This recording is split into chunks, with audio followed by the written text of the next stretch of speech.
जी दिशा सालियांच्या केसमध्ये खळबळजनक खुलासे होत आहेत, सत्य बाहेर येत आहे, त्याच्यामुळे ठाकरे कुटुंबाची पायाची खाली वाळू सरकलेली आहे. दिशा सालियांचे आई वडील पासून अन्य जे काही विटनेस होते त्यांनी जे काही स्टेटमेंट एसआयटीच्या समोर दिलेले आहेत त्याच्यामुळे ठाकरे कुटुंबाला कळून चुकलेलं आहे की आदित्य ठाकरे अडचणीत येणार आहे.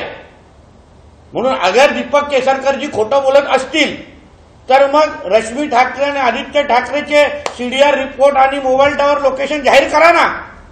दूध का दूध पाणी का पाणी होऊन जाईल. मन साफ असेल तर जाहीर करण्यामध्ये काय वाईट आहे. प्रकाश आंबेडकर आपल्या सोबत असल्याचं सांगत संजय राऊत असं म्हणतात की आमचा मायावतीवर विश्वास नाही, त्या भाजपला अप्रत्यक्षरित्या मदत करत आहेत. प्रकाश आंबेडकरांचं तसं नाही, ते महाराष्ट्रातल्या मातीतले डॉक्टर बाबासाहेब आंबेडकरांचे वारसदार आहेत आणि मोदींची हुकुमशाही काढण्यासाठी आमच्या सोबत उभे आहेत. किती उभे आहेत हे आता येणाऱ्या काही दिवसामध्ये कळतील. कारण का आंबेडकर कुटुंबियांना, प्रकाश आंबेडकरांना तुमचा मालक किती मान सन्मान देतो हे त्यांनी मातोश्रीवर त्यांनी फोन केलेल्या अपमानानंतर कळलेलं आहे.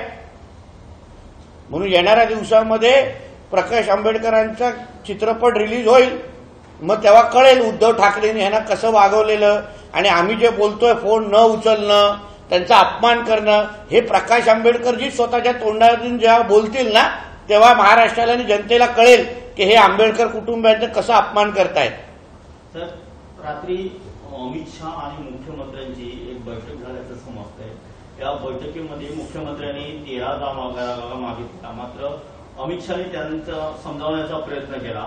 मुंबईमध्ये एक जागा शिंदे गटाला देणार असल्याची चर्चा आहे, त्यावर शिंदे गट नाराज असल्याची सुद्धा चर्चा आहे. बघा, मी तुमच्या सिंधुदुर्गामध्ये काल झोपलेलो, मला माहित नाही मुंबईमध्ये काय चाललंय.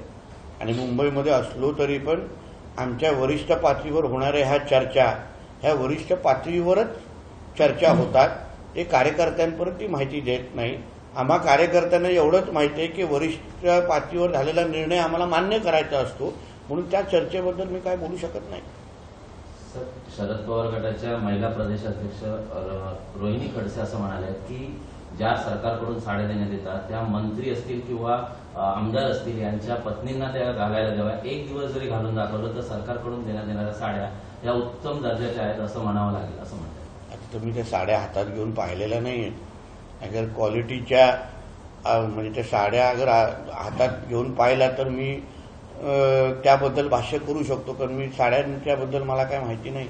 भाजपने ईव्हीएम मशीन कदाचित आदेश बांदेकरांना जास्त माहिती असेल, कारण साड्या ते वाटतात, आम्ही नाही. भाजपने ईव्हीएम बाजूला फेकून देऊन 405चा नारा करावा असं अबू आझमी म्हणतात. हा बरोबर आहे ना, पण ईव्हीएम बाजूला केल्यानंतर आणि बॅलेट पेपरवर आल्यानंतर तरीही अबू आझमीचा एक तरी उमेदवार निवडून येणार का, किंवा अबू आझमीला त्याच्या घरातले तरी मतदान करणार का, हा फार मोठा प्रश्नचिन्ह आहे. म्हणून ईव्हीएमची ओरड घालण्यापेक्षा अबू आझमींनी समाजवादी पक्षाचे एक तरी व्यक्ती उभं राहून दाखवावं, उभं करून दाखवावं उमेदवार म्हणून, मग त्याच्यावर आपण बोलू. अगोदर शेंबड्यासारखं रडायला सुरू करू नये. वैभव नाईक यांनी काल एका मुख्यमंत्री प्रमोद सावंत इथे त्यांना मतदारसंघाची जबाबदारी दिली. या प्रश्नावर उत्तर देताना असं म्हटलं की भाजपचे फायर ब्रँड नेते नितेश राणे सारखे इथे फायर ब्रँड नेते असताना मतदारसंघाची जबाबदारी परराज्यातील मुख्यमंत्र्यांना का द्यावी. म्हणजे वैभव नाईक आणि त्यांच्या उभाटाने स्वीकारलं का की मी फायर ब्रँड आहे. मग हे जरा त्यांच्या उभाटातल्या अन्य सहकाऱ्यांना समजून सांगावं, जेणेकरून माझी निवडणूक बिनविरोध होऊन जाईल. 4-5 बाशिंग बांधून बसलेले आहेत. अशा पद्धतीने जरा फायर ब्रँड नितेश राणेबद्दल थोडी घरात आणि सहकाऱ्यांना माहिती दिली तर माझी निवडणूक सुकर होऊन जाईल आणि बिनविरोध होऊन जाईल. नितेश राणे व नारायण राणे यांना संसद म्हणजे काय आणि जनतेचा विकास म्हणजे काय ते समजलं नाही.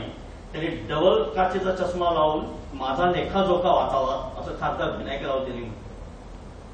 नाही, परत प्रश्न विचारा. नितेश राणे आणि नारायण राणे यांना संसद म्हणजे काय आणि जनतेचा विकास म्हणजे काय हे समजलं नाही. त्यांनी डबल काचेचा चष्मा लावून माझा लेखाजोखा वाचावा. बरोबर. संसद म्हणजे तिथे लोकांच्या आणि देशाचे विकासाचे प्रश्न मांडायचे असतात. पिझ्झा आणि बर्गरबद्दल मांडायचं नसतं की पिझ्झा आणि